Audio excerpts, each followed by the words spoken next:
My name is Gabriel Foster. I am 70 years old, and if I've learned one thing in all my time on this earth, it's that real family isn't about blood. It's about loyalty. Last Sunday, at my own Easter dinner, my son and his wife tried to force me to hand over the deed to my home. When I refused, my daughter-in-law threw her wine glass directly at my face, leaving a cut on my cheek so deep it went straight to the bone. As blood poured down my shirt, my son Jason just screamed, "You are so selfish!" I didn't scream back. I just smiled, drove myself to the emergency room, and sent a single text to my lawyer. Phase 1 was complete. What they didn't know was that every second of that attack was caught on high-definition video. And to get them to make that exact fatal mistake, I had been waiting for 6 long months. I had been waiting for 6 long months. Before I tell you how I set this trap, drop a comment down below and let me know where you're listening from today. And if you believe that respect is earned, not just handed out, make sure to like and subscribe. The trap was officially set on a Wednesday afternoon. I was sitting in my home office, not trimming the roses like my neighbors probably thought, but reviewing quarterly reports for an offshore trust. The phone rang, and I saw my son Jason's name flashing on the screen. I put it on speaker and kept right on working. "Dad. Hey, Dad." His voice sounded thin, carrying that familiar, nervous edge. The kind of tone a man gets when he's sinking fast and running out of options. "Jason, what a nice surprise," I said. "How are you doing?" "I'm good, Dad. Good. Look, I know this is sudden, but Easter is this Sunday. We were thinking maybe we could come over to your place for dinner?" My fingers stopped moving over the keyboard. I leaned back in my leather chair and stared at the phone. My house? Of all places, he wanted to come to my house.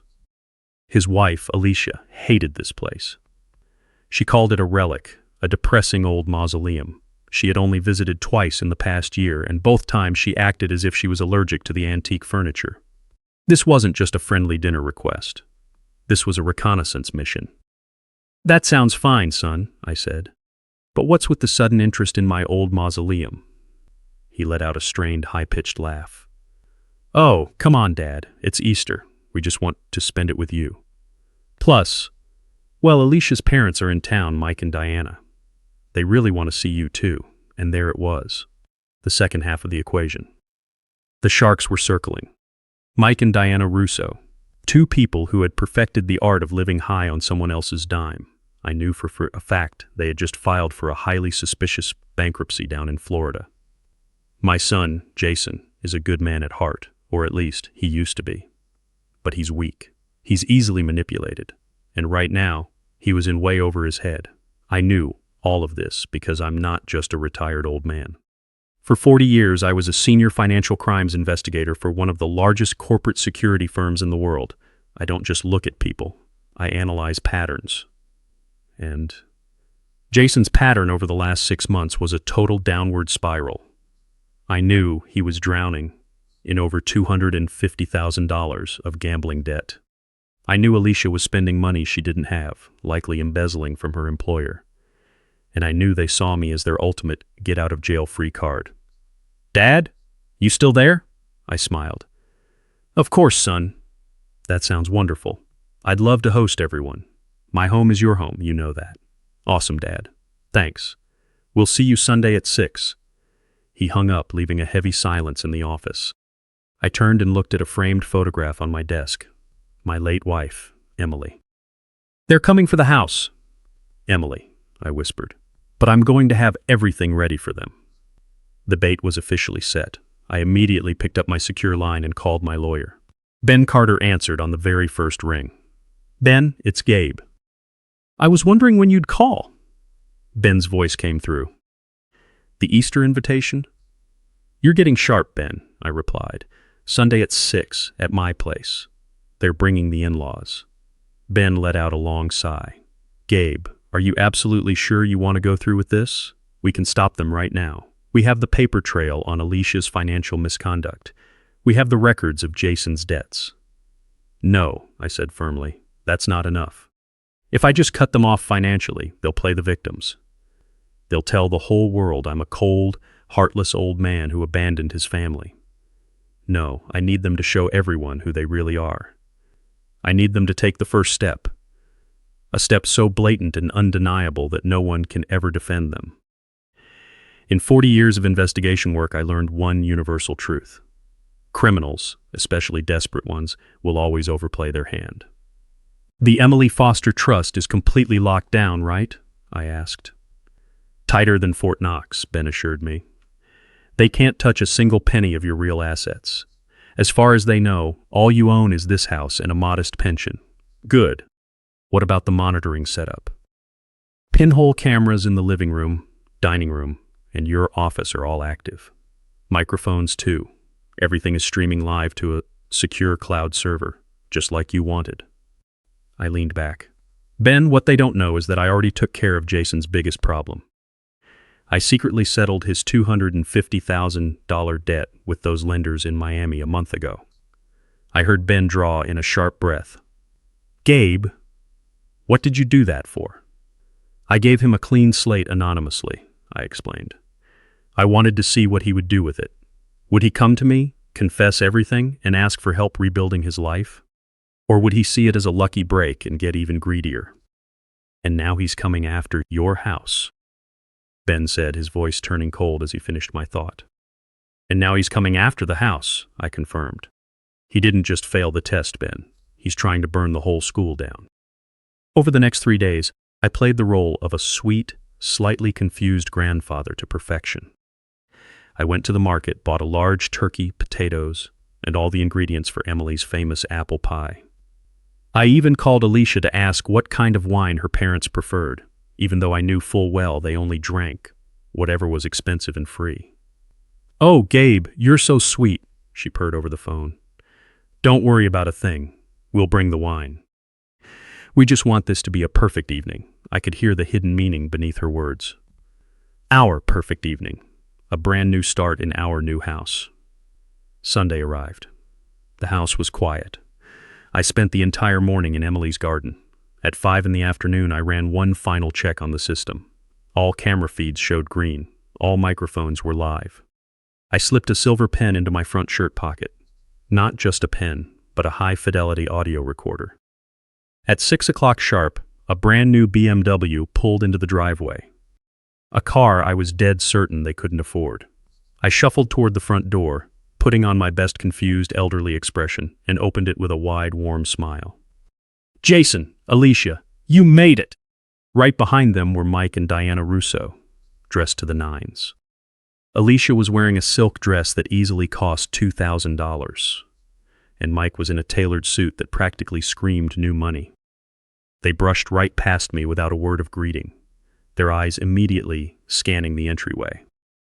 This foyer is darker than I remember, Diana said, wrinkling her nose. We're going to need to repaint this entire section, Mike. Something brighter. What about a nice cream color? Mike nodded, tapping his knuckles against the wall. Solid frame, though. Good bones. We can work with this. They hadn't even said hello, and they were already redecorating my home. Jason stood off to the side, pale as a sheet, unable to meet my eyes. Hey, Dad. Thanks for having us. Don't be silly, son. Come in, I said, shuffling along behind them. Alicia walked straight over to the hallway bookshelf, where Emily's collection of classic novels was kept. She leaned in close to Jason and whispered, but the microphone in my pen picked up every single word. Are you sure this is where he keeps the safe? It just looks like a bunch of dusty old books. That's what he told me, Jason mumbled back. I almost smiled, though my heart felt like ice. 10 years ago, I had fed Jason a fake story about a safe behind those books just to see if he'd ever try to crack it. He never had. Until now. As they moved into the dining room, Diana stopped near a large floral arrangement on the table. She leaned down, pretending to smell the lilies, and whispered to her husband, If he refuses to let us move in, Jason needs to push harder. Make him look like an old man who's a danger to himself. Just stick to the plan. I stood in the doorway holding the roasted turkey. Dinner is served, I announced cheerfully. Let's sit down. We gathered around the dining table, the very table Emily and I had bought at a flea market 40 years ago and refinished by hand in our garage. Now it was set with her finest china, pieces I only brought out for special occasions. Alicia picked up her silver fork. "Gabe, this turkey looks very traditional." I knew what she meant. She meant it was simple, uninspired, basic food. Food for an old man. I had spent all morning preparing it, basting it, making sure it was perfect. Next to her, her father Mike swirled the wine in his glass. It was the expensive Cabernet Alicia insisted on bringing. "Nice aroma," Mike announced like a pompous judge. A bit heavy on the tannins for my taste, but acceptable. Quite acceptable. I just smiled and kept playing my part. "Oh, I don't know much about all that fancy stuff, Mike. I just know what tastes good." They exchanged a quick look, that familiar glance that said, "He's an idiot. He's no threat at all, good." That was exactly what I wanted them to think. In the corner of the room, the pinhole camera was recording every detail. In my shirt pocket, the microphone captured every breath. Diana took a delicate bite, set her fork down, and fixed her cold, calculating eyes on me. "Gabe," she said, her voice dripping with fake sympathy. "This house really is lovely." "Thank you, Diana. Emily and I put a lot of love into it over the years. It's just so big for one person," she continued, gesturing vaguely toward the ceiling. "All these empty rooms, all this maintenance. It must be a terrible burden for a man living all by himself." There it was. The first real move. Not a direct attack, but a probe. Was I overwhelmed? Was I weak? Was I looking for an exit? I let out a soft, tired sigh. Oh, I managed to get by, a little dusting here and there. Keeps me active, you know? I didn't bother mentioning the professional cleaning crew that came by every Tuesday. Paid for by the private trust my family knew nothing about. Alicia saw her opening and seized it. She laid her hand over her mother's, playing the picture-perfect, devoted daughter. "Mom is just worried about you, Gabe." "We all are, especially after everything she and Dad have been through recently." I turned to her, putting on a puzzled look. "Oh, is everything all right?" Alicia's face contorted into a practiced expression of grief. "It's just, they've had some awful bad luck down in Florida. Business troubles. They lost everything." Bad luck. That was her spin on it. I had reviewed my investigator's report 3 days ago. The legal term was fraud and intentional bankruptcy. They hadn't lost everything. They had hidden it. Just not well enough. They were running from creditors. Mike Russo cleared his throat, trying to sound like a proud patriarch. "We just need a place to make a fresh start, Gabe. Somewhere we can get back on our feet and rebuild.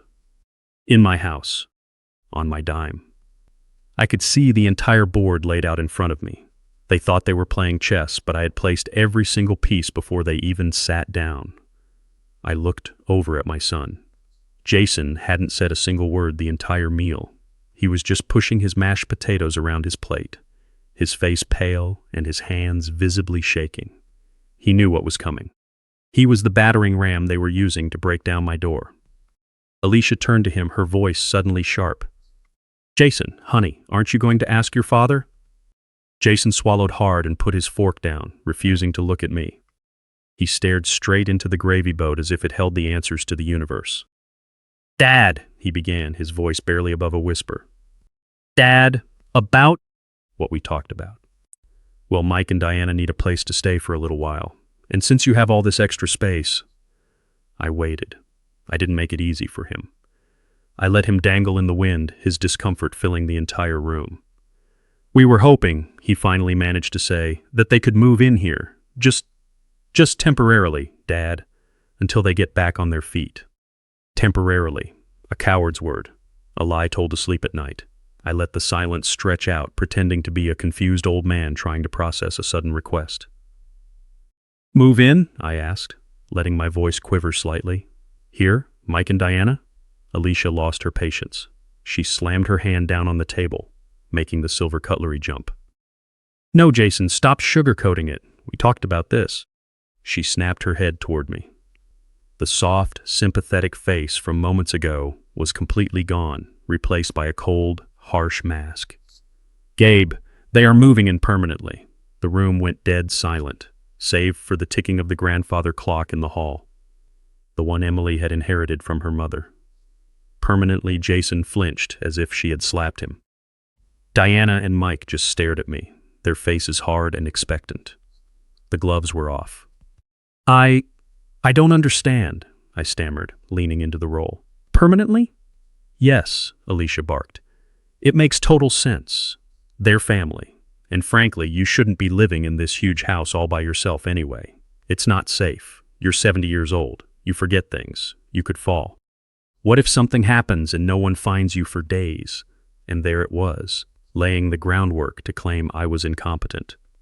Exactly what Ben Carter and I had anticipated. She was already building her narrative. So, she continued, taking a deep breath, Jason and I have decided we're all moving in. Mike and Diana will take the 2 guest rooms upstairs, and Jason and I will move into the master bedroom with you. My blood ran cold. The master bedroom, Emily's room. I hadn't let a single soul sleep in that room since the day she passed away.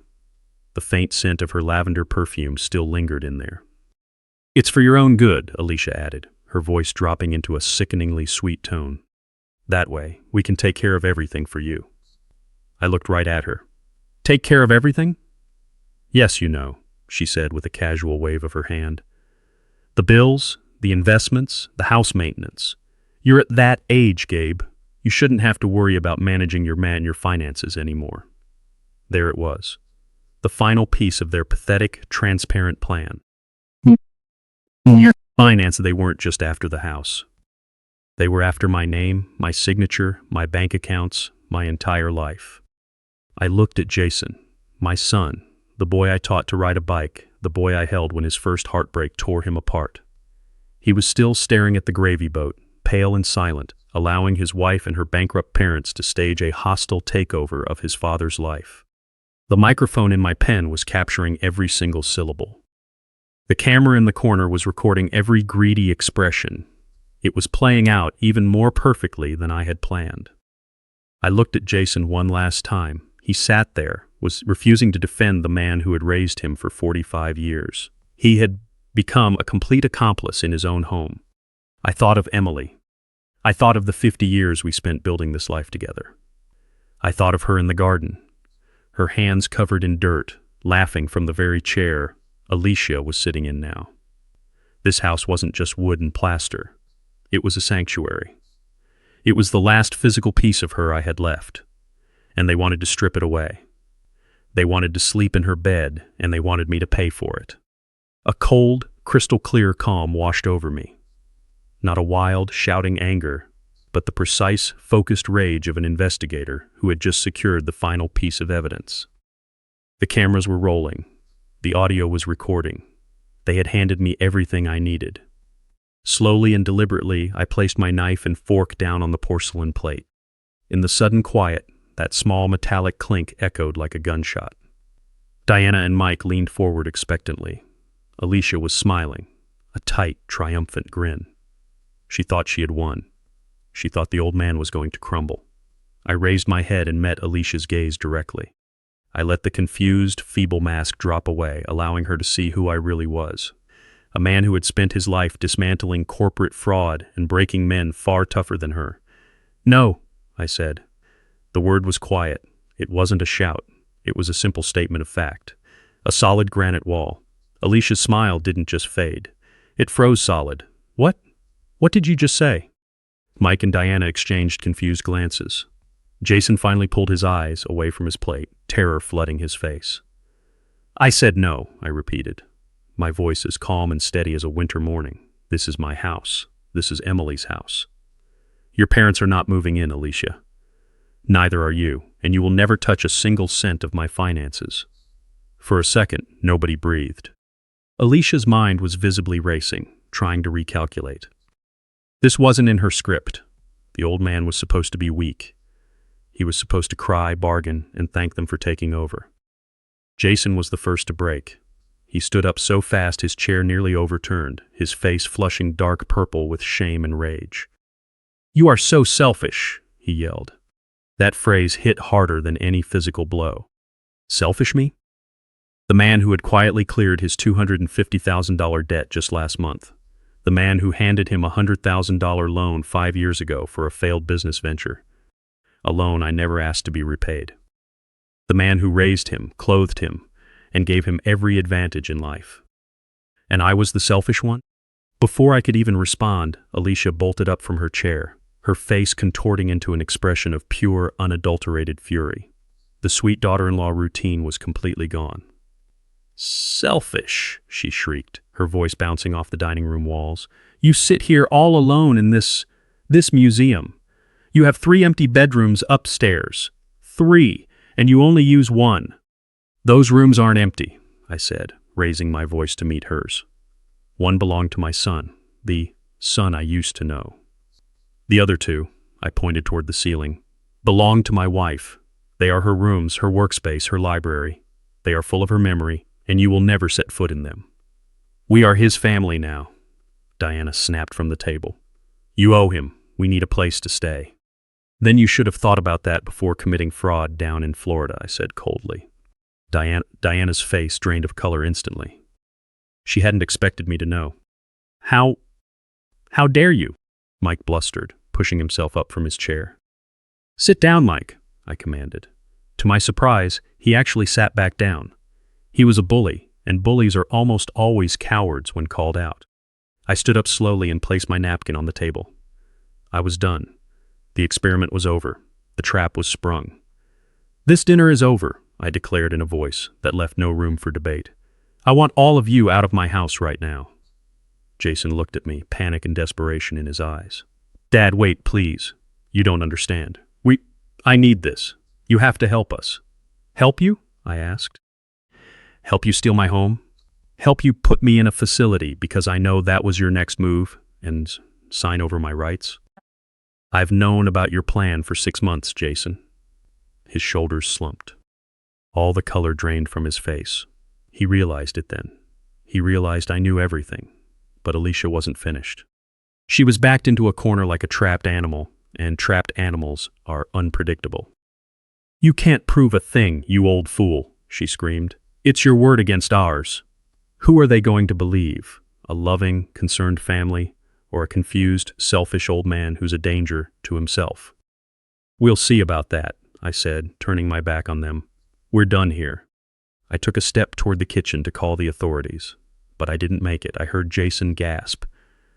I heard the scrape of wood against the floor. I heard Alicia's final, rage-filled screech. "Don't you dare turn your back on me!"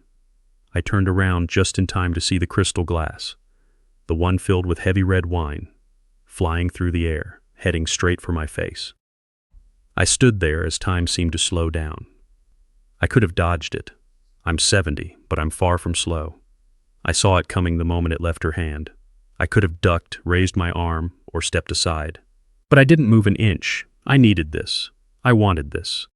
Their entire strategy relied on painting me as an incompetent, confused old man. A frail senior's wild story against the united testimony of a loving family. That was a legal hurdle. But this wasn't a story anymore. This was indisputable evidence. This was assault. This was the final nail in their coffin.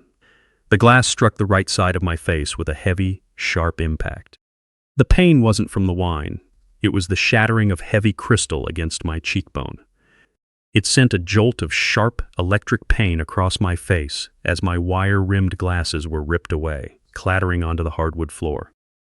Then came the second wave, the icy splash of wine drenching my face and spreading down my white shirt, followed immediately by a surge of hot, heavy blood. The broken edge of the glass had sliced a deep line just below my eye. It wasn't a minor scrape. It was a severe cut, and I could feel the warmth pouring down my cheek, soaking into my beard and dripping onto my collar. Jason screamed in absolute horror, covering his mouth.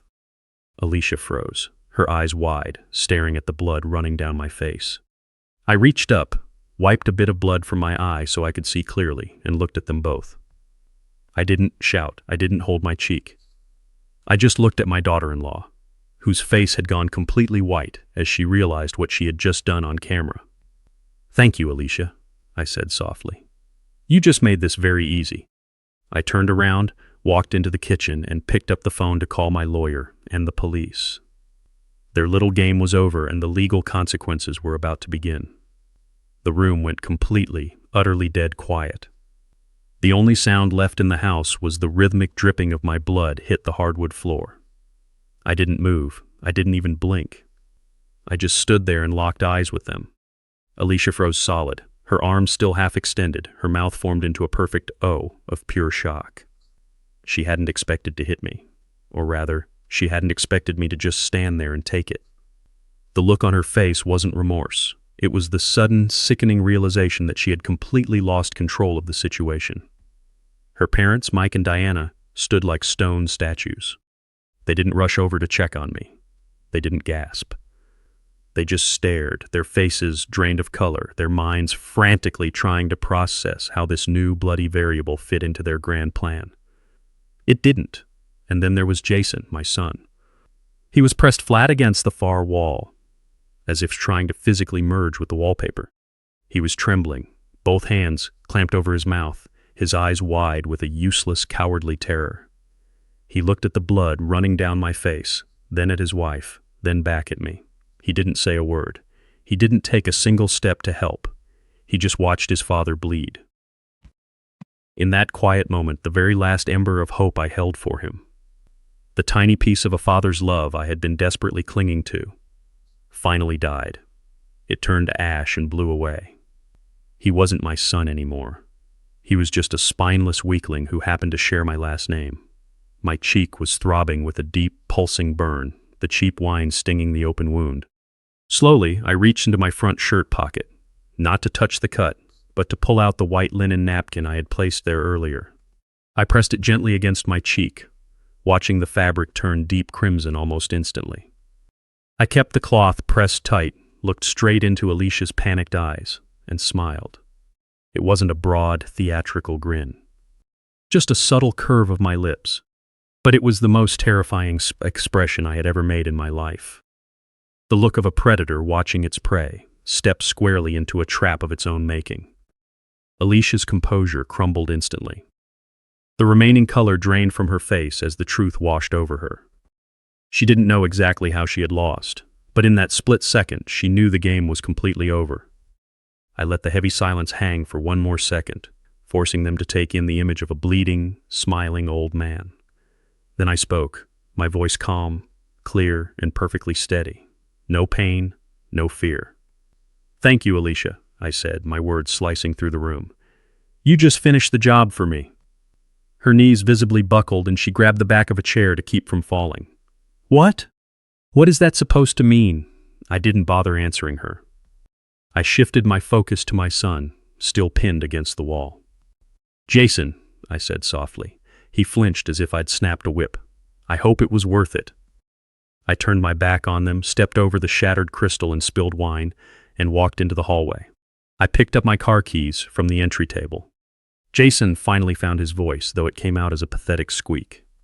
"Dad! Wait! Where are you going? We can clean this up. We can talk about this." I pulled open the front door, letting the cool night air hit my face. "I'm going to the emergency room, son," I said, not bothering to look back. "I need an official record for the police report. Surely you understand." "But you can't!" Alicia shrieked from the dining room, her voice rising to a hysterical pitch. "You can't do that. We'll tell them you fell. We'll tell everyone you've lost your mind." I paused at the top of the porch steps and looked back through the open doorway. The four of them were huddled together now, a pathetic tableau of exposed, desperate fraudsters. "You can tell them whatever you want," I called back to them. "But the hidden cameras in the dining room don't lie. They recorded every single second of our lovely Easter dinner." I didn't stick around to watch their reactions. I walked down the steps, got into my car, started the engine, and pulled out of the driveway, leaving them behind in a house that would never, ever belong to them. I didn't speed. I didn't run yellow lights. I drove my 10-year-old sedan at the exact speed limit, signaling a full 3 seconds before every turn. The blood was becoming a minor inconvenience. The linen napkin was completely soaked, and I could feel thick, tacky fluid seeping through my fingers and dripping onto the steering wheel. At a red light, I flipped on the overhead light and adjusted the rearview mirror. The cut was worse than I thought. A 3-inch jagged tear running from just below my right eye down across my cheekbone. It was deep, laying open to the tissue underneath and bleeding heavily. It was absolute perfection. A frantic victim would have dialed 911 from the floor. A terrified victim would have sped to the hospital with their hazard lights flashing. But I wasn't a victim. I was an investigator, calmly driving myself to drop off Exhibit A. I pulled into the ambulance bay at St. Jude's emergency room, parked, turned off the ignition, and walked through the automatic sliding doors. The triage nurse, a young woman with tired eyes, looked up from her computer screen and gasped. "Oh my goodness! Sir, what happened? Did you take a fall? Please, sit down!" She immediately grabbed a wheelchair and rushed around her desk. I held up my free hand. "I didn't fall, nurse, and I can walk just fine." I stood tall in front of her desk, letting the bright fluorescent lights illuminate my blood-soaked face and stained shirt. This was the most critical part of the process, establishing the initial medical record. "My name is Gabriel Foster," I said, keeping my tone crisp and clear. "Date of birth, October 19th, 1955. At approximately 6:45 p.m., at my primary residence, I was assaulted by my daughter-in-law, Alicia Foster. She struck me in the face with a crystal wine glass. I am here for medical treatment, and I need you to contact the hospital police officer immediately. I want to file a formal report." The nurse's sympathetic expression instantly turned into professional severity. In a single second, the narrative shifted from an old man's domestic accident to an active crime scene. "Of course, Mr. Foster," she said, quickly unlocking the door to the treatment area while picking up her phone to page security and the attending physician. The chain of custody had officially begun. They brought me into a private room. A young resident, Dr. Chen, hurried in, his eyes wide as he took in the sight. "Mr. Foster, let's get this cleaned up and take a look. That looks quite severe." He reached for a tray of antiseptic wipes, but I leaned back slightly, moving out of his reach. "Before you touch anything, doctor." He paused, looking thoroughly confused. "Sir, you're bleeding heavily. I am aware. But before you clean, stitch, or treat this wound in any way, I need photos. High-resolution photographs. I need you to document the exact nature, depth, and angle of the laceration right now. I also need you to document the spatter pattern on my shirt. The police are on their way, and this needs to be properly logged." Dr. Chen exchanged a look with the nurse, who gave him a sharp nod. He recognized the routine immediately. "Understood. Domestic assault protocol," he said, turning to the nurse. "Get the forensic camera kit. We'll document the depth, check for embedded glass fragments, and bag the shirt as evidence once we replace it." For the next 10 minutes, I sat perfectly still under the harsh medical lights as the nurse snapped photo after photo. Flash. Flash. Flash, every burst of light was another deadbolt locking Alicia's cage shut. This was the kind of evidence money couldn't buy and fancy lawyers couldn't spin away. A clear, dated photographic record of a 70-year-old man bleeding from an assault in his own home. They thought I was losing my mind. They thought I was frail and helpless. They had completely forgotten how I made my living for 40 years. I didn't just balance books. I hunted down corporate predators in expensive suits. And as it turns out, the worst predators sometimes share your last name. When the doctor finally began cleaning the cut, I sat motionless, enduring the sharp burn of the antiseptic without flinching. "It's deep, Doctor," Chen muttered, carefully probing the edges. "Went straight down toward the bone structure. You're fortunate it missed your eye by an inch. You're going to need stitches. At least 4 or 5. "Stitches are fine," I replied. "Just make sure it's all documented in the chart." As he prepped the needle, my mind drifted back to Jason. My weak, pathetic son, standing frozen against the wall while his wife attacked his father. This whole mess was never just about a house. I had seen this coming 6 months ago when I started tracking their financial trail. I saw Alicia's $20,000 credit card debts. I saw the wire transfers from Jason's accounts to offshore gambling sites. I knew about his $250,000 deficit. I knew his lenders were running out of patience. And I knew that just last month, Alicia had met with an attorney specializing in elder law, specifically emergency conservatorships and competency hearings. Their plan wasn't just to ask for money. It was to systematically take it. They intended to have me declared mentally unfit, seize control of my assets, and tuck me away in a care facility out of sight. Tonight's attack wasn't part of their script. It was a blunder, a reckless, rage-fueled mistake born of pure panic. Alicia had completely lost her temper, and in doing so, she gave me what I couldn't easily get on my own: indisputable, physical proof that they were dangerous, abusive predators. "All set," Dr. Chen said, snipping the final thread. 4 clean stitches. That should hold it nicely. "Thank you, doctor. Now, I need 2 specific things from you." He paused while applying a sterile bandage. "What's that?" "First, a complete, detailed copy of the medical report, including my time of arrival, my explicit statement regarding my daughter-in-law, and your professional opinion, that the injury is consistent with impact from a blunt, shattered glass object." Dr. Chen nodded solemnly. "That will all be in your permanent record. Second, I want the full, itemized bill for this visit right now." The nurse looked up from her terminal. "Sir, your Medicare and supplemental insurance will cover all of this." "I am not using insurance," I stated clearly. "I am paying out of pocket, in full, tonight. I want a complete paper trail and a physical receipt, proving that I, Gabriel Foster, personally paid for the medical treatment required due to injuries inflicted by Alicia Foster." They spent another 20 minutes processing the paperwork while I waited patiently. I didn't check my personal phone. I didn't call my lawyer just yet. I simply sat there, a 70-year-old man with fresh stitches, feeling more composed and in control than I had in years. Finally, the nurse returned with a heavy manila envelope containing detailed medical charts, copies of the photos, and a receipt stamped in bold red ink. Asterisk paid in full. I tucked it securely into the inner pocket of my suit jacket. As I stepped out of the exam room, I spotted 2 police officers who had just taken the initial report from the triage desk. Walking right beside them was Ben Carter. Ben caught my eye, his gaze dropping to the fresh bandage on my cheek. He gave me a slow, knowing nod. He understood completely. "Gabe," Ben said, stepping forward. "Are you all right?" "I'm doing remarkably well, Ben," I replied, patting the pocket containing the envelope. Phase 1 is officially wrapped up. Now it's time for Phase 2. Let's go watch them panic. The nurse handed me the manila envelope, its weight reassuring in my hands. Inside was Exhibit A, official photos of the cut, an 8-page medical assessment, and a paid receipt. My hands were rock steady.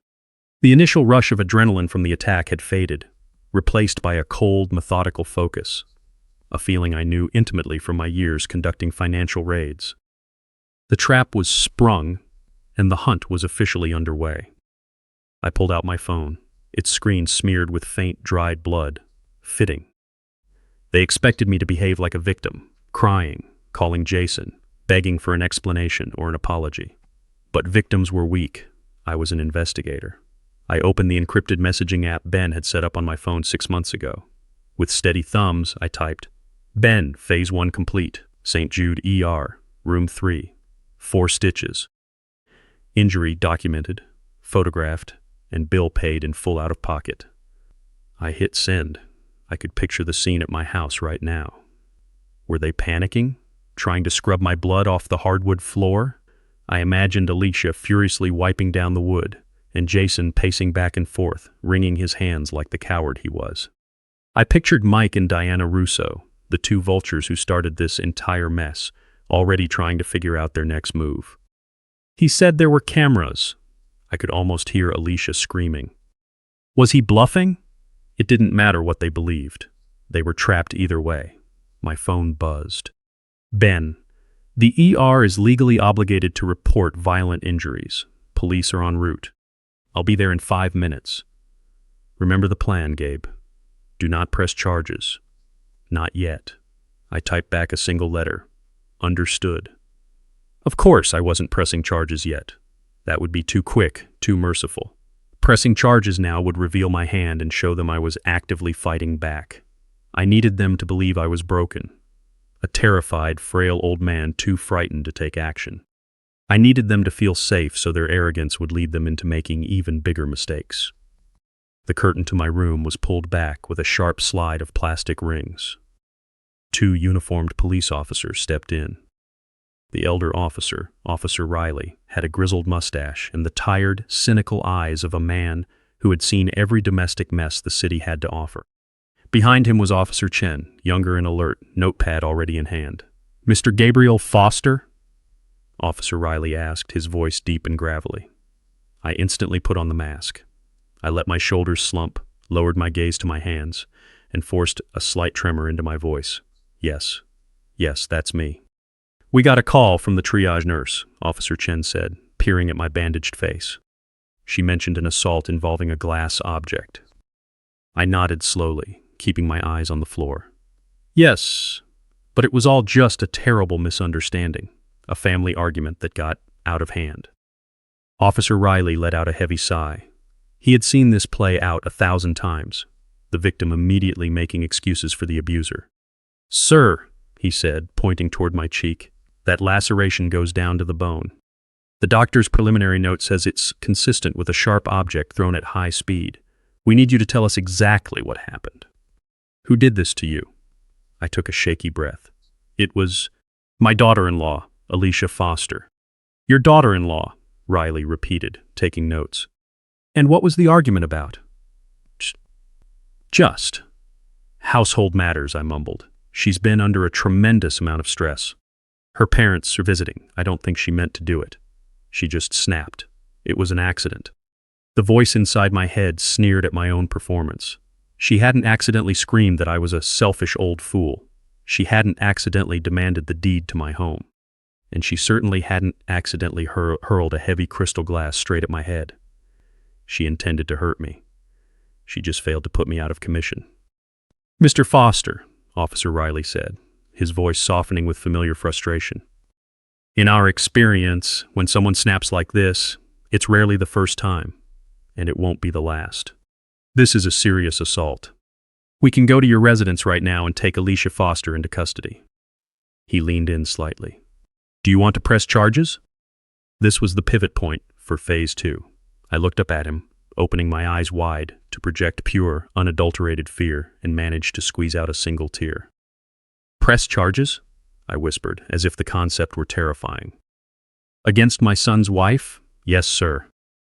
"It's your right. We can also issue an emergency protective order to keep her away from the property." I began shaking my head, increasing the intensity of the motion. No, I can't do that." "Sir, please," Officer Chen offered gently. "She could have blinded you.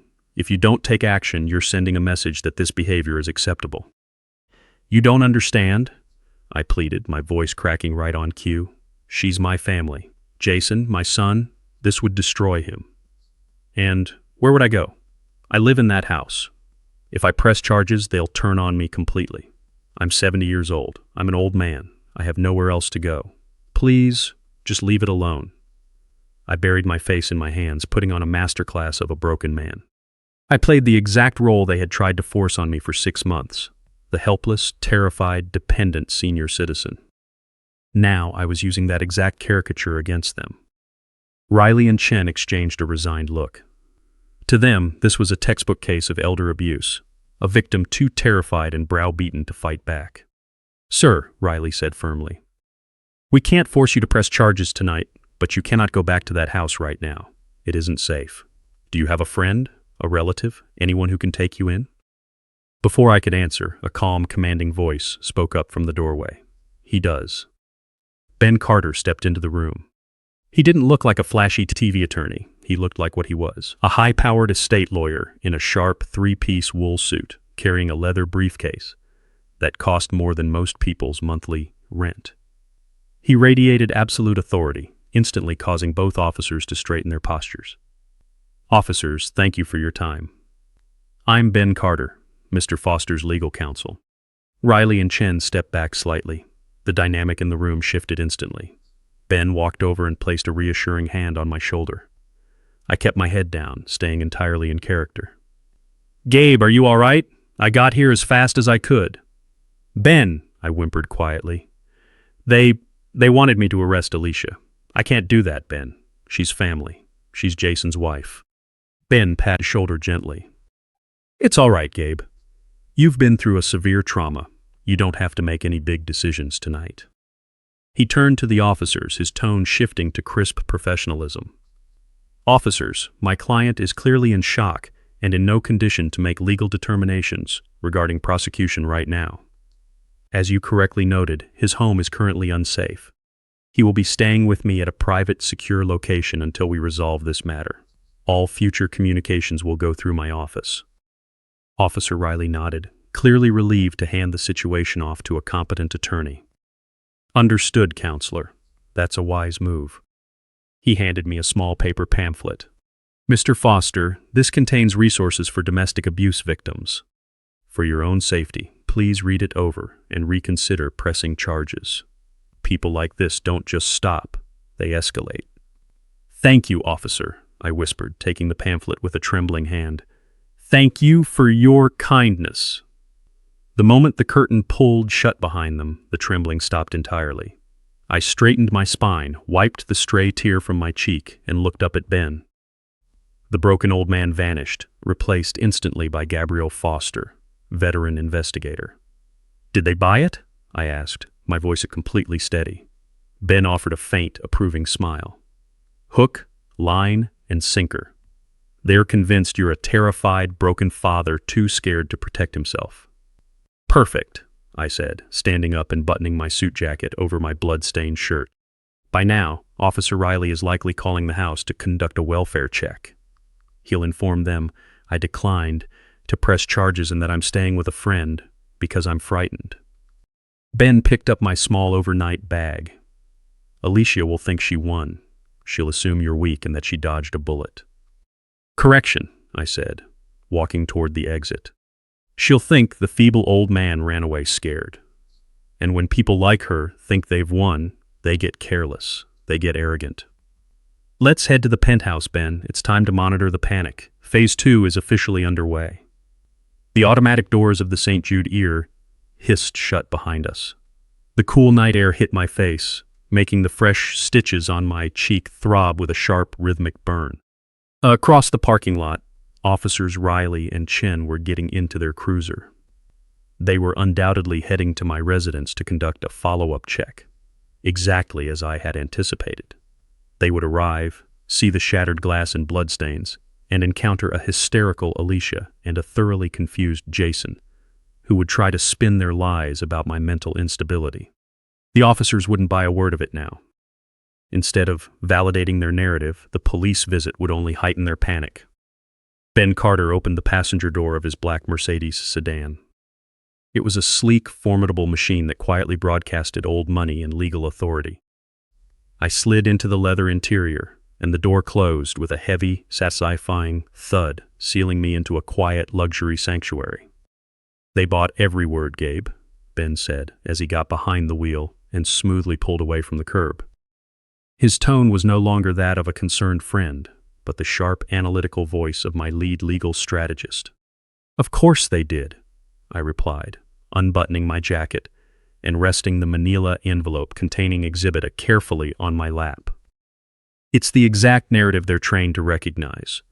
A vulnerable, frightened senior citizen too dependent on abusive family members to fight back. They see it every day. I simply gave them a textbook demonstration. Your performance was convincing, Ben noted, glancing at my bandage. The shaking hands, the tear. Even I almost felt sorry for you. It wasn't entirely an act, I admitted, touching the edge of the dressing. The local anesthetic was wearing off, leaving a dull, deep ache in my cheekbone. But it was necessary. If I had pressed assault charges tonight, it would have turned into a messy he said, she said, domestic dispute.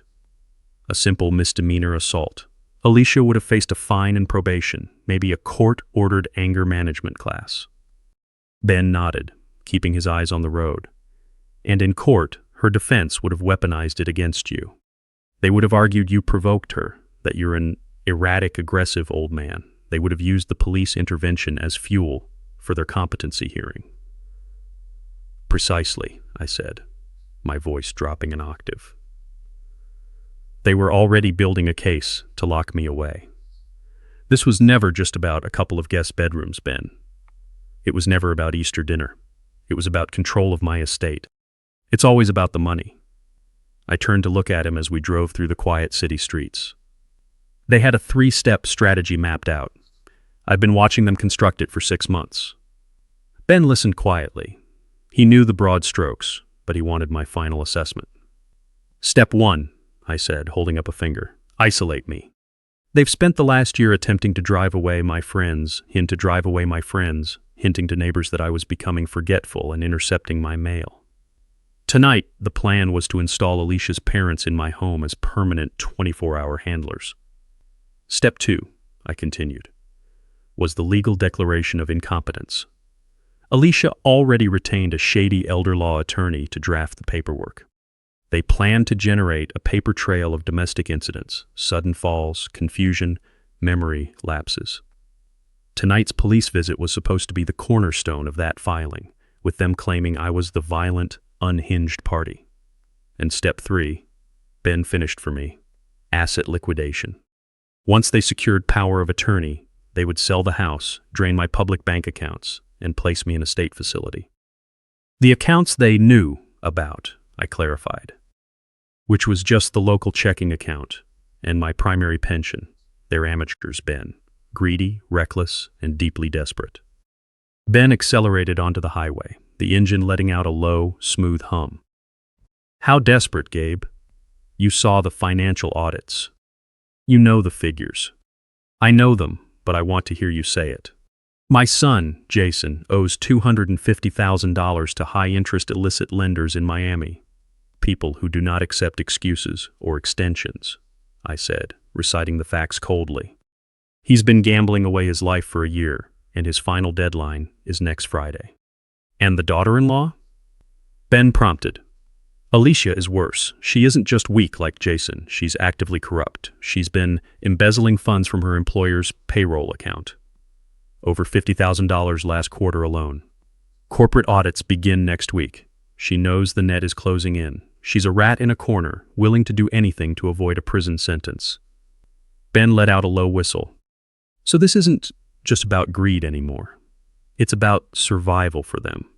They aren't trying to get rich. They're trying to stay out of prison and keep their kneecaps intact.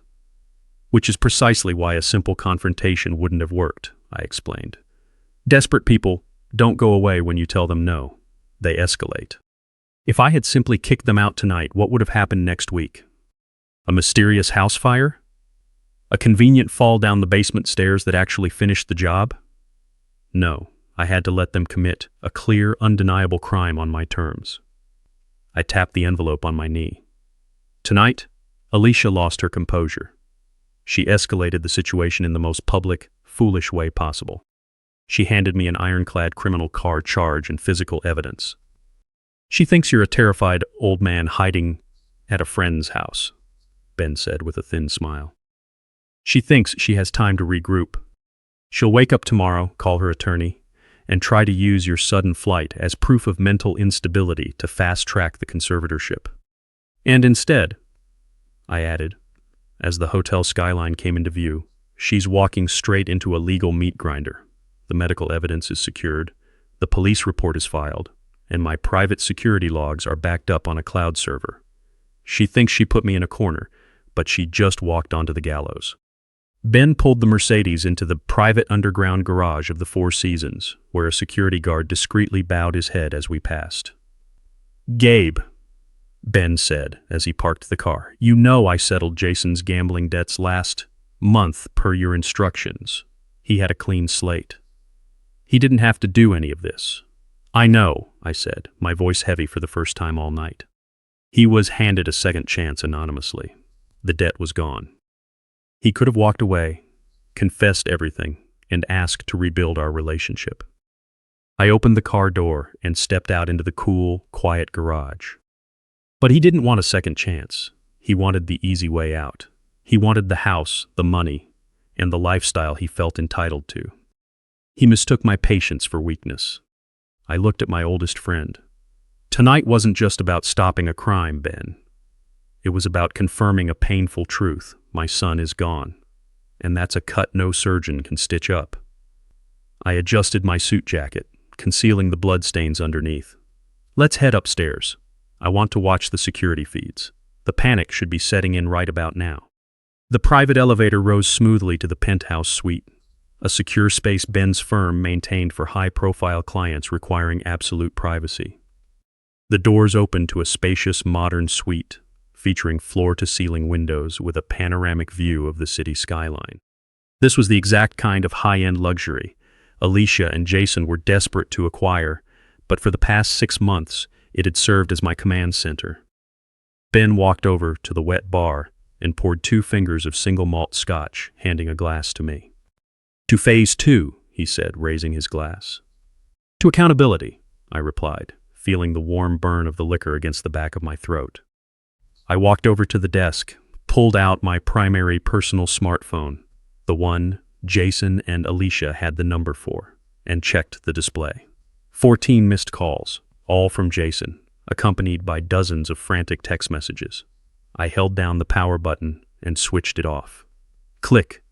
The confused old man was officially off the grid.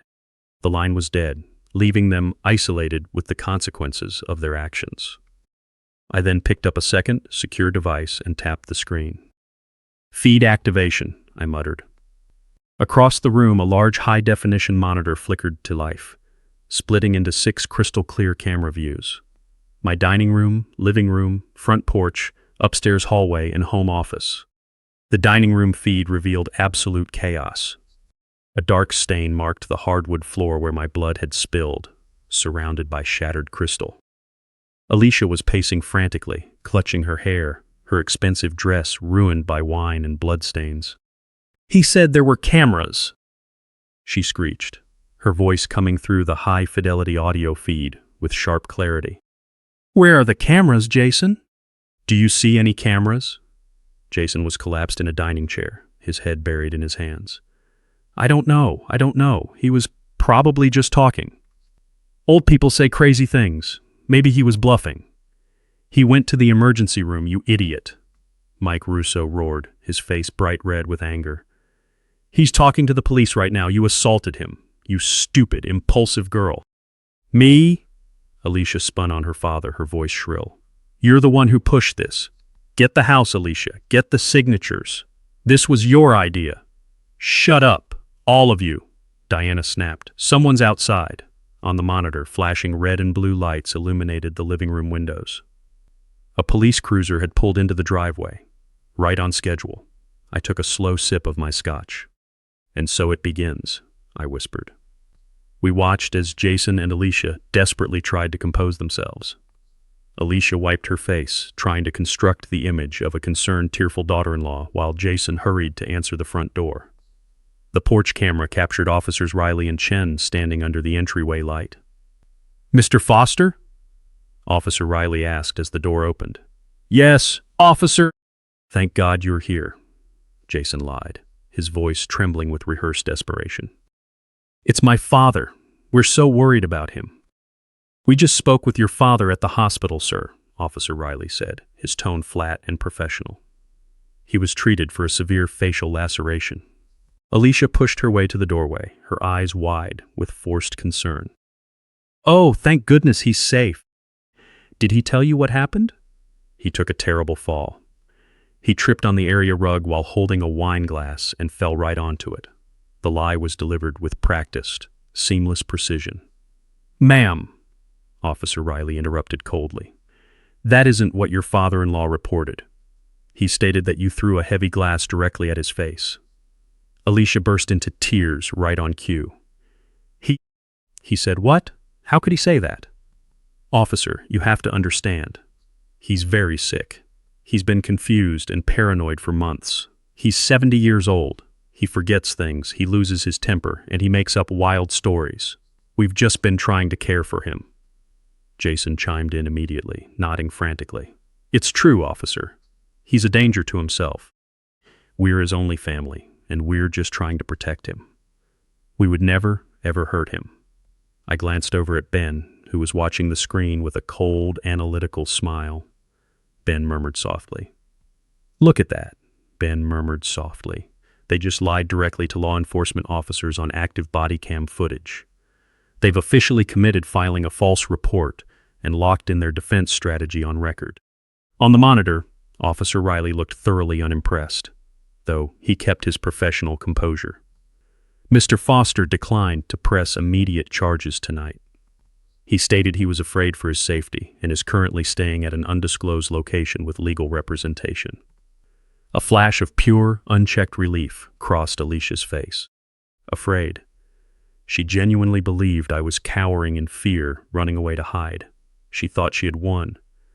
She had no idea that every lie coming out of her mouth was being recorded, archived, and prepared for court. "Oh, you poor man," she sobbed into the phone. "He's just so confused. Thank you for telling us, officer. We'll try to track him down. We just want him to be safe." The police left, and Jason clicked the door shut. In an instant, Alicia's tears evaporated. She whipped around to face Jason, her eyes practically burning with rage. He fled. That arrogant old fool got scared and ran. Figure out which friend he's staying with right now, and call Dr. Miles immediately. We're moving up the timeline. I leaned comfortably back into the deep leather chair, sitting in absolute peace inside the penthouse suite. The high-definition monitor displayed the quiet house I'd just left.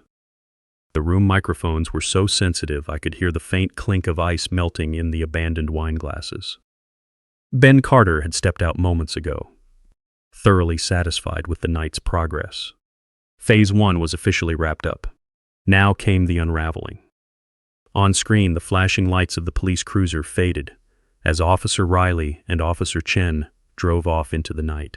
The second the front door locked, the fragile quiet inside the house shattered. Alicia dropped the tearful, victimized facade she'd presented to the officers. The worried daughter-in-law vanished, replaced by an expression of pure, predatory fury. She grabbed Jason by his shirt collar and shoved him hard against the entry wall. "He called the cops!" she shrieked, her voice a sharp, venomous hiss. "He called them on me. He's not scared, and he's certainly not confused. He's actively fighting back." Jason, my son, rubbed his shoulder, his eyes wide with a familiar terror. But it wasn't fear of me, it was complete terror of his wife. "Alicia, what do we do now? What's the play?"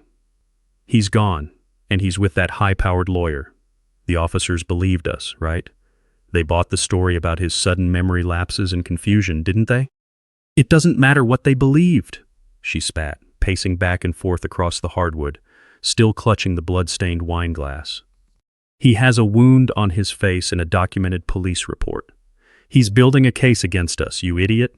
We're running out of room to maneuver." "No," Jason stammered, his voice trembling with a weak, desperate resolve. "No, we aren't done. We just need to accelerate everything. That's all." "Accelerate it?" Alicia stopped dead in her tracks, staring at him. "How?" "We were supposed to spend the next few weeks gradually establishing a paper trail of his cognitive decline.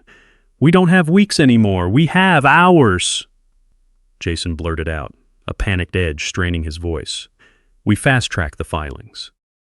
We make sure that by tomorrow morning the narrative is firmly locked in, that he's an unstable senior who's a danger to himself, not us." He pointed a shaking finger toward her phone. "Call Dr. Miles, right now." Alicia stared at him, a slow, predatory grin spreading across her face. "Dr. Miles, but we weren't supposed to bring him in unless it was an absolute emergency." "This is the emergency," Jason shouted. "The old man fled with a lawyer. We have to control the narrative first. We have to make sure that by the time he tries to file anything, the authorities already view him as mentally unfit. Make the call." I leaned forward in my chair, taking a quiet sip of scotch. "Dr. Miles, a crooked practitioner from Palm Beach, whose medical license was already under review for fraudulent billing. My investigator had flagged him 3 months ago.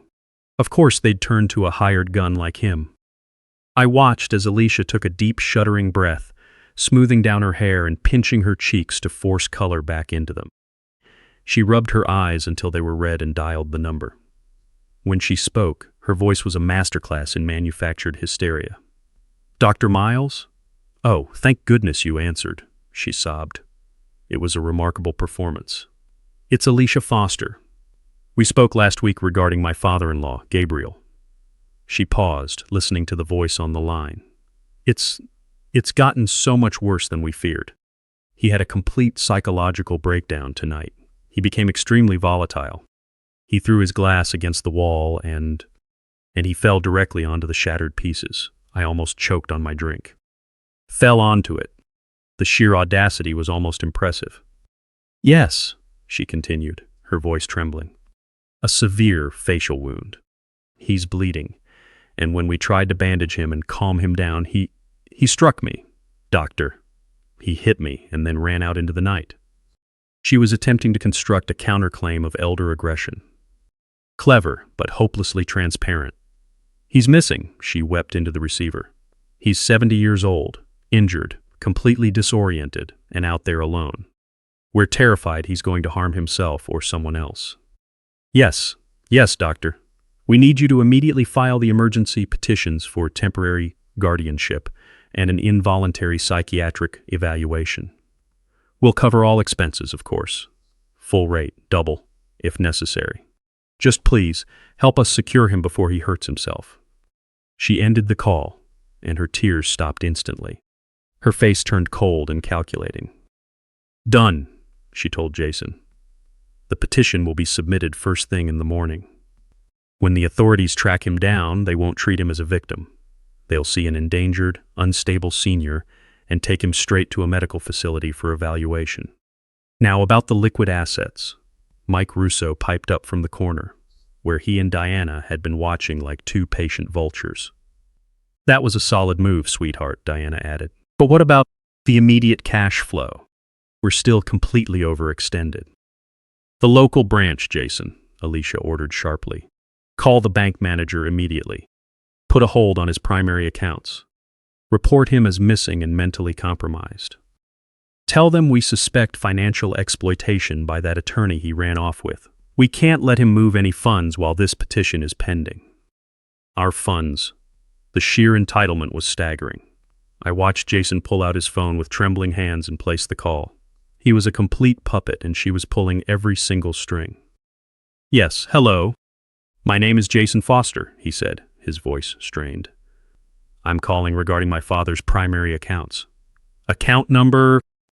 He rattled off the checking account number I'd set up for his college expenses 24 years ago. The decoy account. I need to report an emergency, Jason stuttered into the phone. My father is experiencing a severe mental crisis. He's missing and disoriented.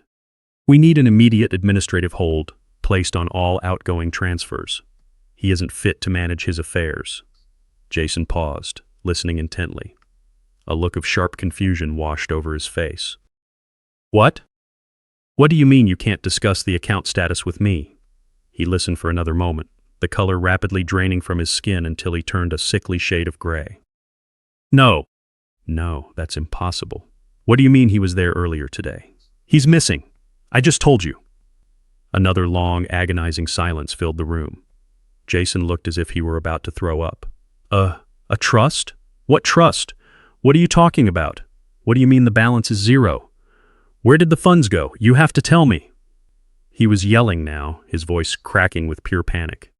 What do you mean I'm not an authorized party? I'm his son. I'm his only. He went silent, listening to the final, uncompromising response from the bank representative. Slowly he lowered the phone from his ear, letting his arm drop limply to his side. Jason? Alicia snapped, her voice sharp as a razor. Jason, what happened? What did they say? He turned to face her, his eyes hollow and completely devoid of life. He finally understood. He knew, Jason whispered, his voice barely audible over the monitor. He knew. We were coming for it. The branch manager said my father came in first thing this morning. He transferred every single cent out of his personal accounts and into a private, irrevocable trust. He said, the account is completely empty. There's nothing left. It's all gone. Through the porch camera feed, I watched the four of them standing under the dim entryway light. They looked like cornered animals. Desperate, reckless, and entirely exposed. Jason was trembling uncontrollably, his skin a sickly gray. Alicia was shaking with a rage so intense I could practically feel it through the screen. Her parents, Mike and Diana, looked utterly ruined, their hollow dreams of living off my estate evaporating in real time. Then came the final push. Jason's phone buzzed in his hand. A call from his private lenders in Miami. The final warning. "They're coming, Alicia," Jason stammered, his crackling voice picked up perfectly by the pinhole microphone concealed in the porch light fixture. They aren't waiting until Friday anymore, they said. Tonight is the deadline." Alicia whipped around to face him. "Then we aren't waiting either. He isn't here. He's hiding out at his lawyer's office like a coward. He left this entire house wide open. We're going inside." "Inside?" Mike Russo squeaked, his voice pitching high. "The police were just here. The old man has legal counsel." "He's an old man," Alicia screamed, her voice breaking under the strain. "He's disorganized and panicked. He keeps hard cash in that house. I know he does. Or physical jewelry, or the original trust documents. The paperwork has to be in his home office. He wouldn't just leave it behind." She was wrong about almost everything, but she was right about one detail. I hadn't left the paperwork behind, because I hadn't left at all. She grabbed Jason by his collar, shaking him. "Your key! The front door key! You still have your copy!" Jason's eyes widened in sheer panic. "Alicia, no. That's unlawful entry. That's a serious felony." "It isn't a felony if you're entering your father's home to secure his property," she snarled. "He's mentally unfit. We're simply securing the premises." "Open the door, Jason, or I swear I'll break a window." I leaned back in the leather armchair in my penthouse office, swirling my scotch. I watched my 45-year-old son, the man I'd taught to fish, the boy I'd raised to value integrity, make his absolute final choice. He hesitated, looking at his wife, his desperate in-laws, and finally at the front door of the house he'd grown up in. Slowly, he reached into his pocket and pulled out his brass key. "He didn't even bother to change the deadbolts," Alicia muttered, a triumphant sneer returning to her face. "He's soft." He panicked and ran. "Oh, Alicia, my foolish, arrogant daughter-in-law. I didn't change the deadbolts because I needed you to come back. A simple assault claim could be fought in court with expensive lawyers. But forced entry into a residence with intent to commit grand theft while I was presumed absent? In my profession, we called that a slam-dunk felony." On camera 1, I watched Jason's hands shake violently as he fitted the key into the lock. It took him 3 tries to turn the cylinder. Click of the deadbolt disengaged, and the heavy oak door swung open. They didn't hesitate.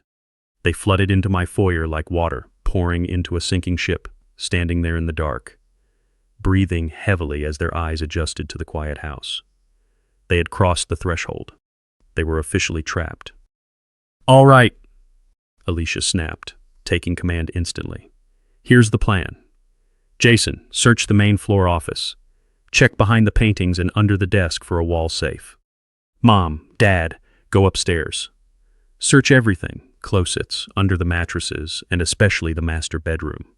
That's where he keeps the personal valuables." My blood ran cold.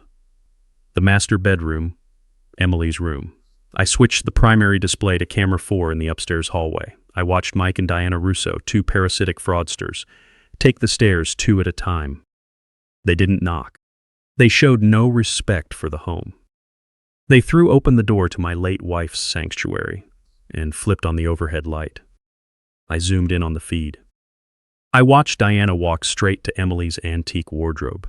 She yanked open the carved wooden doors and shoved her hands into the neatly folded sweaters Emily's sister had carefully put away after the funeral.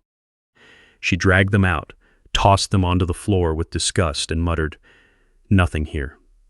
Just old, worthless clothes." Mike was even more ruthless. He walked over to Emily's nightstand, where her reading glasses and poetry books still sat. He pulled the drawer completely out of the frame, dumping its contents onto the rug. Loose change, a dried rose, and old prescription bottles. "Just trash and old pills," he growled. "Check under the mattress!" Alicia shouted from downstairs, her voice echoing up the stairwell. I forced myself to watch every second. I owed it to Emily to witness their final violation of our home. I watched this man place his sweaty hands on the mattress where my wife had spent her final days. He and Diana grunted as they lifted the heavy king-sized mattress, tilting it sideways to inspect the frame underneath. Nothing. Just bare box springs. Where the hell did he hide it? They moved through the upper floor like feral animals, tearing through the guest rooms and flipping furniture. Then they pushed into Emily's sewing room. I watched with cold, silent fury as Diana overturned baskets of fabric and sewing supplies, searching for a wall, safe that didn't exist. This was the part that cut deep. Everything else was business, but this was personal, and they were going to pay for every single second of it. Every frame was being recorded in high definition and streamed live to a secure server where Ben Carter and law enforcement were watching. I stood in the dim light of my reinforced reading room, the safe room behind my office that Emily used to jokingly call the bunker. On the monitor wall, I watched my life's work being ransacked. Camera 3 in my office showed Alicia kneeling in front of the wall safe behind the bookcase, hammering her fists against the steel door. "Think, Jason, think," she screamed, her voice distorted through the microphone. "What's the combination? His anniversary. June 21st, beep. Beep. Beep." A red light flashed on the keypad. Access denied. Jason stood behind her, wringing his hands in useless terror. "I don't know, Alicia. I don't know. Try his birthday, October 19th. Beep, beep, beep, access denied." "You useless fool," she shrieked. She was crying, now, not out of remorse, but out of pure greedy frustration. "It's all right in front of us, and we can't touch it. He won. The old man actually won." I glanced to my left. Standing beside me in the safe room were Ben Carter and two plainclothes detectives, Detective Miller and Detective Sanchez. For the past 20 minutes, they had stood silently beside me, watching the entire burglary unfold on live television. "I believe," I said quietly to Detective Miller, "we have clearly established criminal intent and forced entry." Miller gave a single, stern nod. "More than enough, Mr. Foster." I leaned in close to the small broadcast microphone on the control console. It was time to close the trap. I pressed the talk button, and my calm, amplified voice boomed through every speaker, hidden throughout the house. "It's Emily's birthday, Alicia." Alicia froze instantly. Her head snapped toward the ceiling. Jason stopped breathing. "The combination is 081-4. August 14th. The date you never bothered to learn." Alicia let out a high-pitched, terrified screech, a sound like a cornered animal.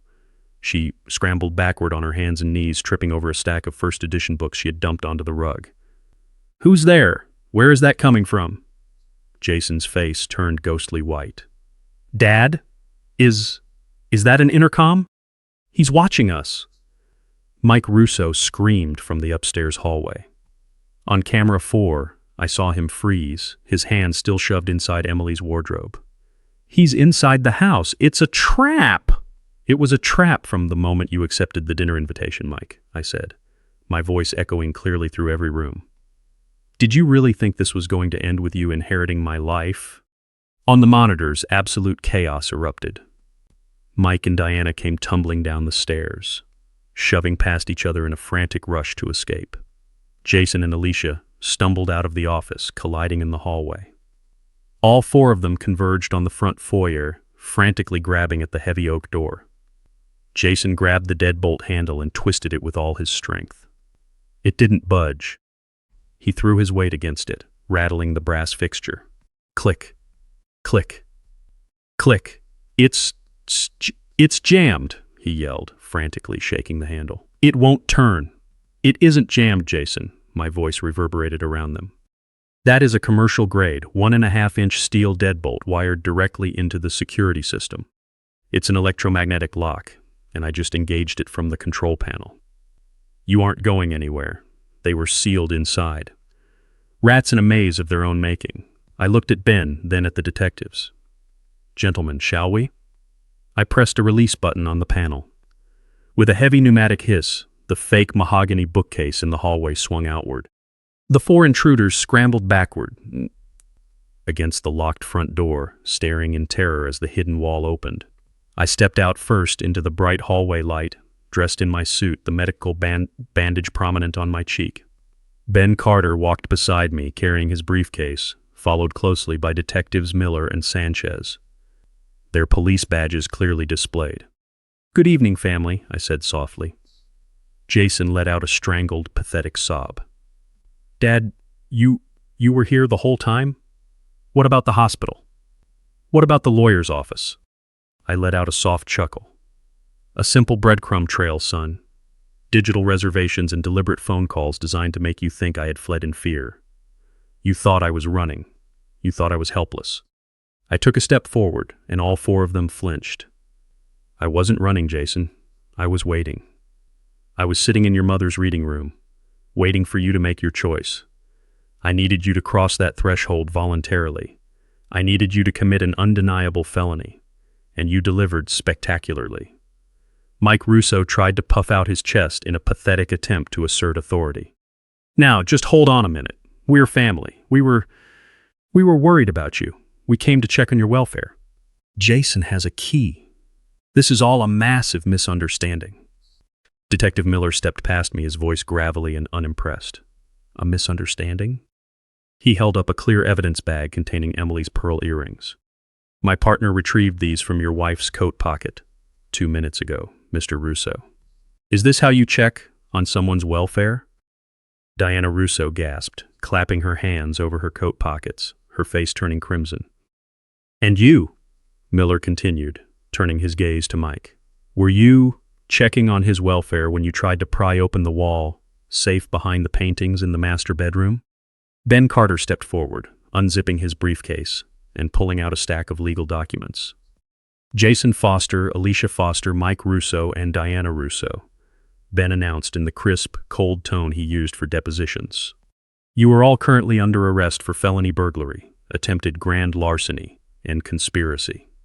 "Conspiracy!" Alicia shrieked, finally finding her voice. "You can't prove conspiracy. We were just—" "Alicia," I interrupted, my voice cutting cleanly through her hysteria. "We have continuous audio recordings from the last 6 months of you planning to fraudulently declare me incompetent.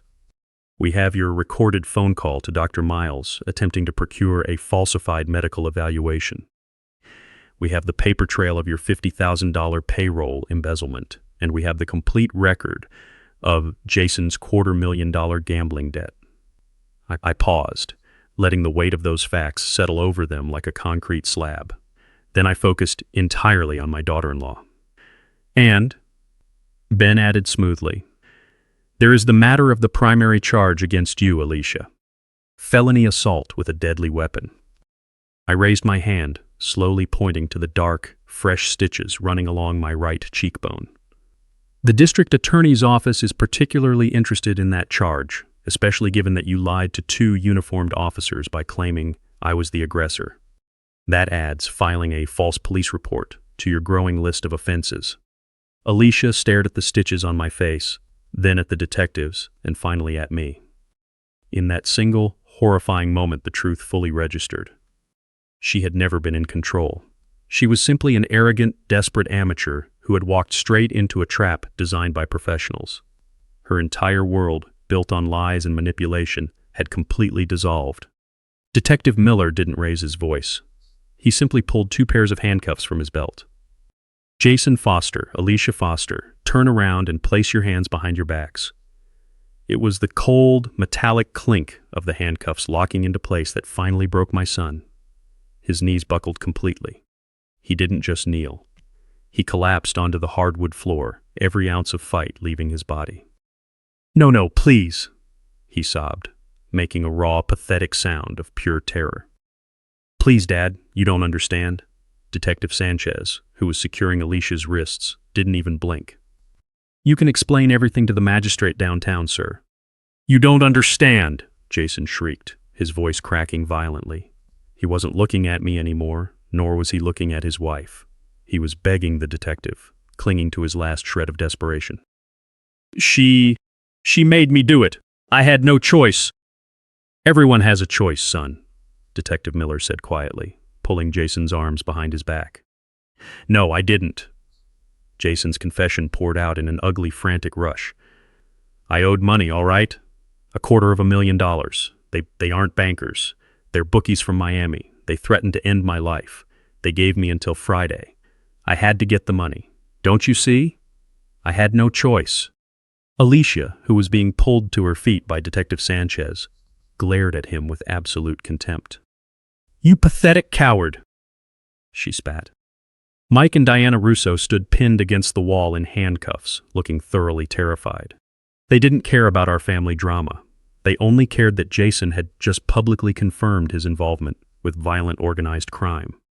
Jason remained on his knees, weeping openly, tears and mucus streaming down his face as he looked up at Detective Miller. Please, you have to protect me.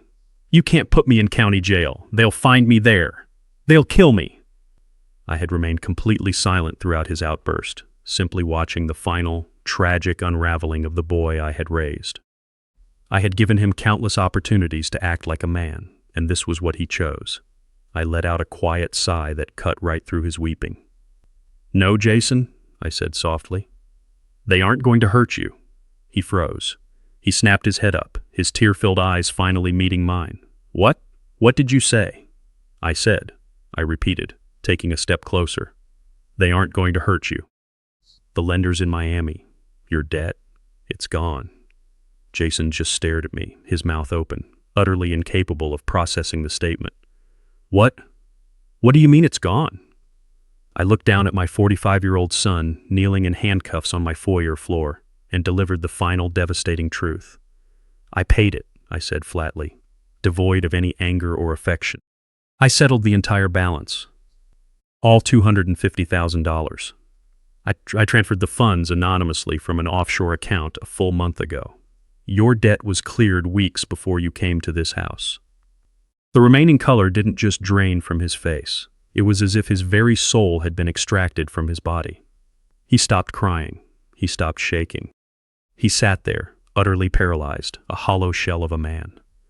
The detectives paused, holding him by the arms, recognizing that something far deeper than a routine arrest was occurring. Alicia let out a strangled gasp.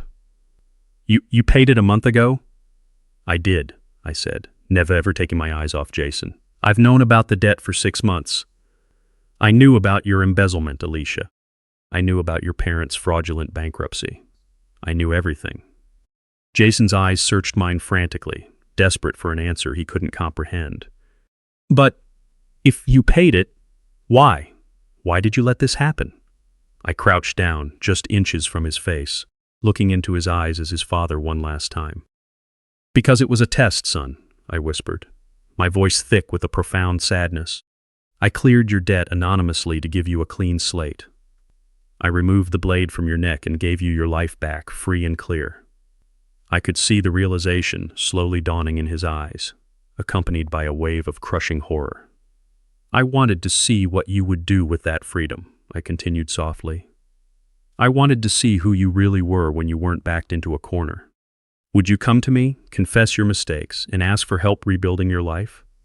Would you use that second chance to become a better man, a better son? I slowly stood back up, my old knees popping in the quiet room. I handed you a miracle, Jason, and what did you do with it? I pointed to the thick black stitches on my cheek.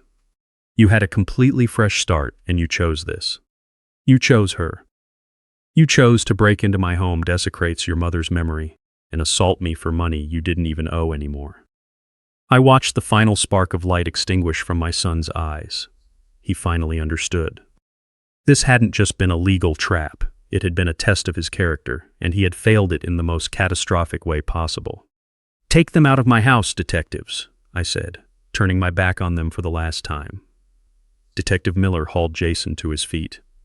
My son was heavy, like a dead weight, completely broken. He just kept repeating the same words over and over under his breath. He paid it. He paid it a month ago. Alicia, however, was made of harsher stuff. As Detective Sanchez escorted her toward the door, she didn't weep. Her mind was still frantically searching for an angle, a loophole, one last card to play. She stopped at the threshold, turning her head to glare at me with an ugly, sneering grin. You think you're so brilliant, don't you, old man? She hissed. I didn't answer. I simply stared at her. So you paid his debt. So what? She spat, thrusting her chin forward. You still can't strip us of everything. You can't take this away from us. She gestured with her handcuffed hands toward the house. This property, this estate, Jason is your biological son. He's your only heir. He has legal rights. Jason, hearing his name, pulled his head up from his chest, a pathetic spark of hope returning to his eyes. Dad, the house. She's right. I'm your son. Alicia saw the opening and pushed harder. We'll fight you in probate court, Gabe. We'll tie you up in litigation until the day you die. A son has an undeniable right to his father's estate. You can't just disinherit him. We'll take this house, we'll sell it, and you'll be left with nothing. Her voice echoed off the high ceiling of the foyer, her final, desperate gamble. She genuinely believed that, in the end, the law would protect a blood heir. That was when Ben Carter, who had been observing the scene with clinical detachment, stepped forward. He didn't raise his voice. He simply adjusted his cuffs. Actually, Mrs. Foster, Ben said, his voice slicing through her rant with surgical precision. He has no such right. Alicia froze. What do you mean he has no right? Ben unzipped his leather document case. Legally speaking, Jason Foster has roughly the same claim to this property as a complete stranger, which is to say, none at all. What are you talking about? Alicia shrieked, looking frantically between Jason and Ben. He's his son. He was my son, I said quietly. Targeting my life, however, carries consequences. I walked past the officers to the office safe, the one Alicia had tried so desperately to crack just minutes earlier. My hands were perfectly steady as I entered the combination. 0814, Emily's birthday. The heavy steel door clicked open. Alicia and Mike Russo gasped, their eyes wide, expecting to see stacks of cash or bearer bonds. Instead, I reached inside and pulled out a single leather-bound legal binder. This house, I said, holding the document up for all of them to see, has not legally belonged to me for over 5 years. It, along with every single asset, account, and property I own, belongs entirely to the Emily Foster Irrevocable Land and Living Trust. A trust? Jason stammered, the word sounding foreign on his tongue. Yes, Jason, Ben Carter explained smoothly. An irrevocable trust established half a decade ago. Gabriel is merely the designated trustee. Upon his passing, or in the event of his incapacity, the entire estate, this house, the offshore funds, the investments, transfers automatically to its sole named beneficiary. Alicia's breath hitched. Who? Who is the beneficiary? I looked my daughter-in-law straight in the eyes and smiled. The St. Jude Children's Research Hospital and the National Center for Elder Justice. Every single penny. My estate was legally placed beyond the reach of family claims years ago. The silence that followed was absolute. The final pillar of their greed had collapsed. There was no inheritance to fight over, no estate to contest, no legal loophole to exploit. They had assaulted an old man, broken into a private home, and committed multiple felonies, all for an estate that they could never, ever touch. Detective Miller pulled Jason toward the open front door. All right, let's go. You'll have plenty of time to discuss legal strategy with a public defender. They were led out into the cool night air, one by one. Alicia was weeping now, real, terrified tears as the reality of a lengthy prison sentence finally set in. Mike and Diana Russo walked, with their heads bowed in total disgrace, their grand schemes turned to dust, and Jason, my son, was dragged out like a ghost, completely silent, unable to look back at the home he had traded for a lie. The heavy front door clicked shut, sealing out the flashing red and blue lights. The house was quiet again. I walked slowly into the dining room, stepping over the shattered glass on the floor, and picked up the white linen napkin I'd used earlier. Walked down the hall to Emily's reading room, sat down in her favorite armchair, and looked at her photograph on the side table. The cut on my cheek throbbed, a sharp reminder of the night's events, but inside I felt an overwhelming sense of peace. The trap was closed, the house was safe, and justice, cold and absolute, had finally been served. Yes, son, a trust. The trust I established the very day after your mother's funeral, a trust created to protect her memory, to protect this house from, well, from people like you and your wife. I walked directly up to Jason, who was held firmly in place by Detective Miller. I flipped open the binder to the final signature page. Do you remember this, Jason? 5 years ago, you came to me needing capital to invest in that can't-fail tech startup, the one you managed to crash and burn in less than 6 months. You needed $100,000. I remember, he whispered, his eyes locked onto the paper. I gave it to you, I said softly. I provided that money, but it wasn't a gift, son. It was a transaction. This, I tapped the bold signature line, is your signature. You signed away all future claims, waiving any rights of inheritance to this property and every asset within the Emily Foster Trust in exchange for that $100,000 payout. I snapped the binder shut with a sharp crack. You surrendered your inheritance, Jason. You traded your birthright for quick cash, and you were so desperate to get your hands on it that you didn't even bother reading what you signed. Jason just stared at the document, his mind completely shutting down as the reality set in. But Alicia was still looking for a fight. She was a cornered rat refusing to accept defeat. A trust, she hissed at Ben, her eyes darting around wildly. So it's in a trust. Who's the beneficiary? It's him. She thrust her handcuffed wrists toward me. We'll fight it. We'll contest it in court. We'll argue he was already incompetent when he set it up. Ben Carter let out a quiet, cold laugh, a razor-thin smile crossing his face. That will prove exceptionally difficult, Mrs. Foster. As the executor of the trust, I can assure you that Mr. Foster is not the primary beneficiary. Then who is? Mike Russo bellowed from against the wall, his voice breaking under the strain. Who gets it all? Who gets the money? I let the silence hang for a long moment. I looked around my home. At the staircase, Emily used to walk down every morning, at the doorframe where we'd marked Jason's height as a boy, a faded pencil mark I could never bring myself to paint over. Then I spoke the absolute truth.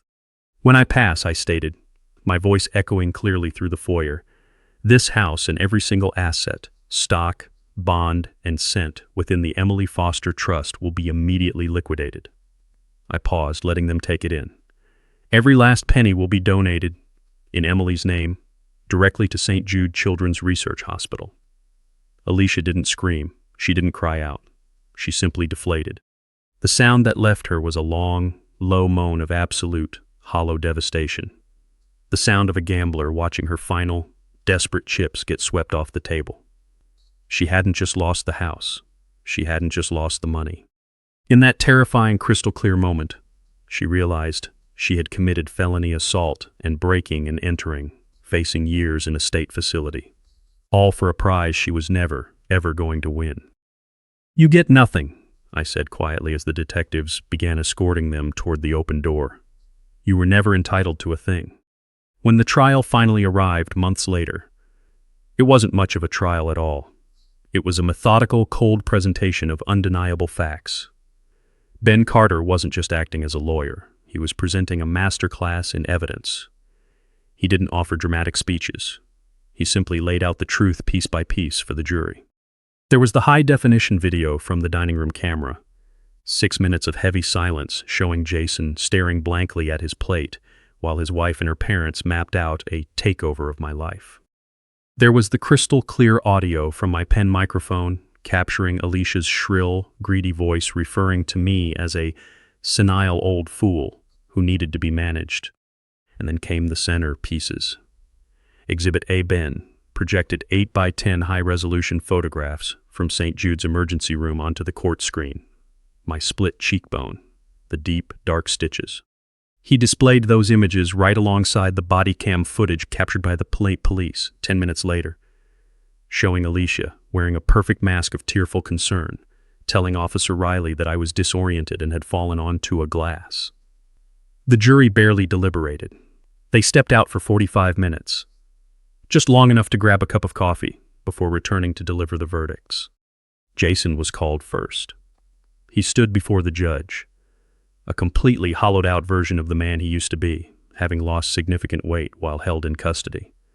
He didn't look at me once. He just stared down at his handcuffed wrists. The judge referred to his actions as a profound and incomprehensible betrayal of basic human decency.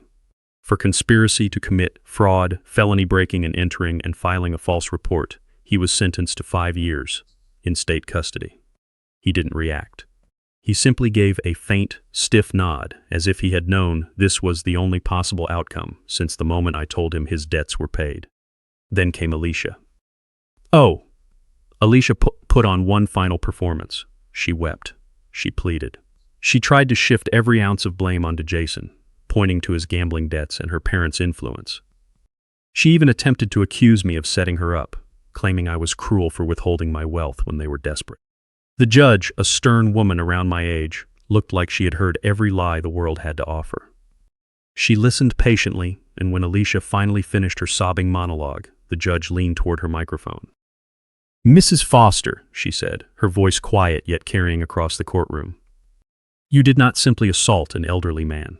You assaulted your family. You did not merely plan a financial scheme. You executed a calculated effort to psychologically break and exploit a man who provided for your husband. You behaved as a predator. 8 years. Sentenced to 8 years for assault with a deadly weapon, conspiracy, and attempted grand larceny." She shrieked. She screamed that it wasn't fair, that I had tricked her, that she was the real victim. As the bailiffs secured her hands behind her back to lead her away, her voice echoed down the hallway, insisting it wasn't her fault. As for Mike and Diana Russo, they were a footnote in the grand scheme of things. They were handed over to federal authorities, as Florida was eager to address their actions.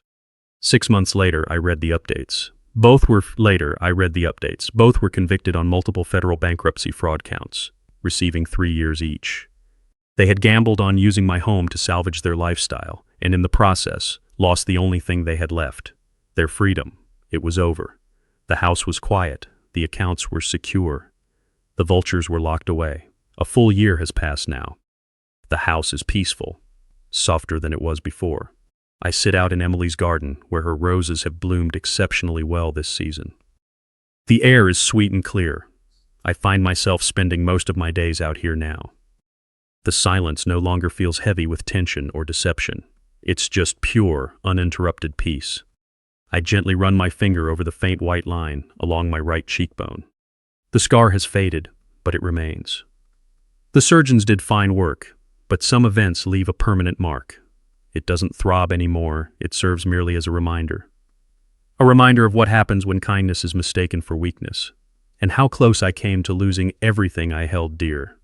I lost my son. I have to be honest about that. There was no joy or victory in watching him sentenced. I reviewed the trial records, and occasionally I think back to the security footage from that night. I recall his face when I revealed his debts were already cleared. That wasn't the face of a mastermind. It was the face of a weak, broken man trapped in a life he couldn't manage. I lost him to greed, to his wife's reckless ambitions, and to his own desperate desire for a life he never worked to earn. It remains a deep tragedy. But I did not lose my wife's legacy. I did not lose Emily. I protected her memory. I preserved this house, this garden, and the sanctuary she built. They never got to sell it. They never got to walk through her rooms or toss her books aside. Her memory remains whole, her legacy is completely secure, and now the legacies of many others are protected as well. The Emily Foster Irrevocable Trust fulfilled its true purpose. Once the house and assets were permanently secured, I used my personal resources to establish a new endeavor. I currently serve on the board of a dedicated foundation, the Foster Foundation for Elder Protection. Ben Carter manages the legal operations, of course. We combine my 40 years of investigative experience with his decades of legal practice to provide pro bono legal defense for seniors facing financial or legal exploitation by predatory relatives. Just last week, we assisted an 80-year-old woman in Ohio, stopping her relatives from attempting to declare her incompetent just to liquidate her farm. Her circumstances were painfully familiar, but this time, when she reached out for help, there was a team ready to step in. My son is serving his sentence. His wife is serving hers. They have become distant memories. Meanwhile, I remain here in Emily's garden. The work is finished. Justice, cold and absolute, was delivered. My final investigation is complete. Phase 2, and the final chapter of my old life, has closed. The house is quiet, and I have finally found my peace. This entire ordeal reinforced a harsh yet vital lesson. Kindness without firm boundaries is simply an invitation for exploitation. I spent years believing that patience alone would guide my son onto the right path. But patience cannot cure entitlement, and weakness is a choice. True strength isn't about raising your voice. It's about how long you can remain composed, how meticulously you can prepare, and having the courage to protect your peace no matter the personal cost. Never allow anyone, especially those closest to you, to mistake your quiet dignity for weakness.